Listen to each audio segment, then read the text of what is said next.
Dans le livre Les 7 habitudes des gens efficaces, Stephen Covey nous explique 7 idées ou plutôt habitudes pour réussir. Découvre avec moi les 7 habitudes qui te permettront de relever les défis dans ta vie privée, familiale et professionnelle et de créer un bonheur durable. C'est parti. Habitude numéro 1. Sois proactif.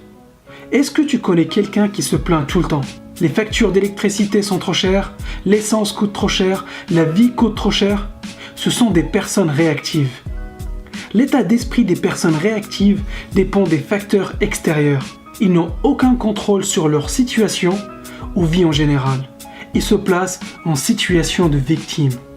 Ils ne font pas grand-chose pour changer leur situation, mais dépensent énormément d'énergie à râler, se plaindre et se concentrer sur le négatif. Les gens proactifs, quant à eux, sont plus orientés à action. Ils ne perdent pas leur temps à parler de problèmes ou à se plaindre.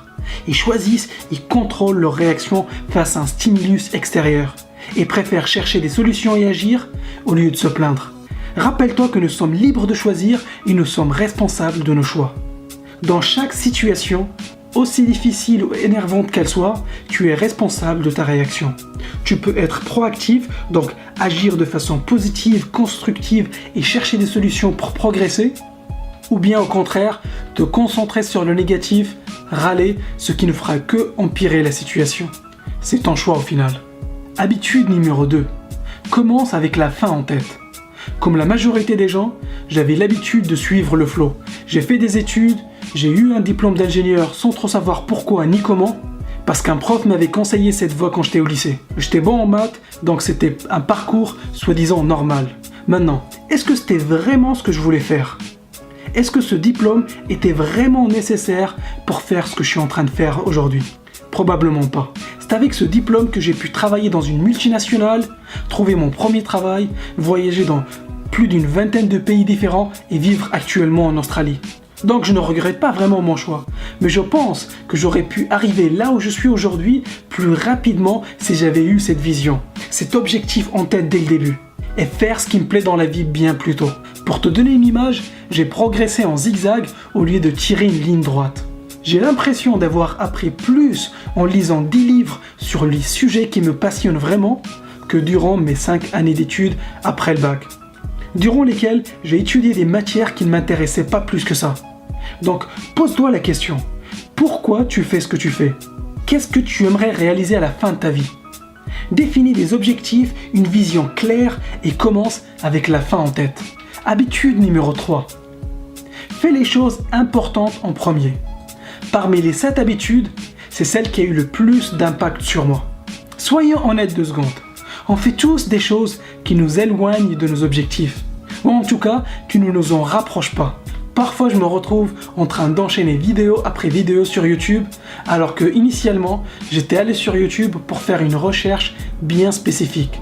C'est aussi valable pour le temps qu'on passe sur Internet ou devant la télé. Un autre exemple, c'est de passer des heures à répondre à des mails qui ne sont pas importants pour moi. J'y passe des heures alors que je ne devrais pas y consacrer du temps du tout. Enfin, on se laisse tous interrompre dans ce que nous sommes en train de faire, que ce soit par nos collègues de travail ou par un coup de téléphone, etc. On est tous coupables de ça. Perdre de l'argent, c'est pas vraiment un problème. Tu peux regagner de l'argent. Mais par contre, tu ne peux pas regagner du temps. Le temps, c'est notre ressource la plus précieuse. C'est bien pour cette raison qu'il faut travailler sur les tâches les plus importantes et les faire en priorité. Quand je dis les plus importantes, je parle des plus importantes pour toi et pas pour ton chef ou l'entreprise dans laquelle tu bosses. Je parle des tâches qui te rapprocheront de ton objectif et qui auront le plus d'impact sur ta vie si tu les complètes. Le mieux, c'est de commencer chaque journée en faisant ce qui est important, car c'est là où on a le plus d'énergie et de volonté. Habitude numéro 4. Pense gagnant-gagnant. Imaginons que j'ai besoin d'embaucher quelqu'un pour refaire mon site internet. Si le prix moyen d'un site internet est de 1 000 € et que je paye cette personne 700 €, c'est un exemple de situation gagnant-perdant. Je gagne, mais l'autre personne perd.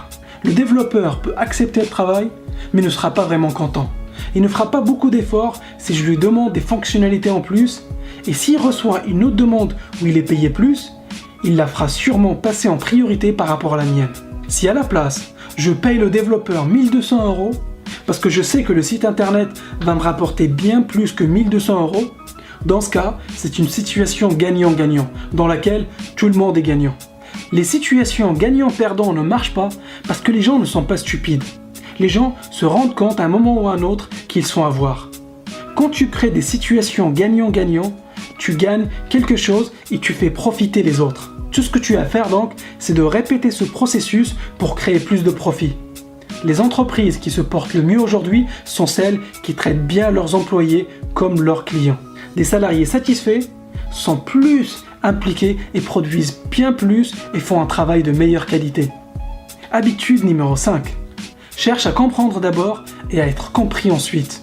Disons que j'ai écrit un livre et que je te demande de le lire simplement parce que j'ai passé beaucoup de temps et d'énergie pour le publier. Forcément, ça ne va pas te convaincre de l'acheter parce que je n'ai pas vraiment cherché à comprendre tes besoins d'abord. Quand on se met à la place de l'autre personne, on comprend leurs problèmes ou leurs besoins, on est mieux placé pour les aider. Ce qui arrive souvent quand on aide quelqu'un, c'est que la personne va chercher à t'aider en retour. Un exemple très simple.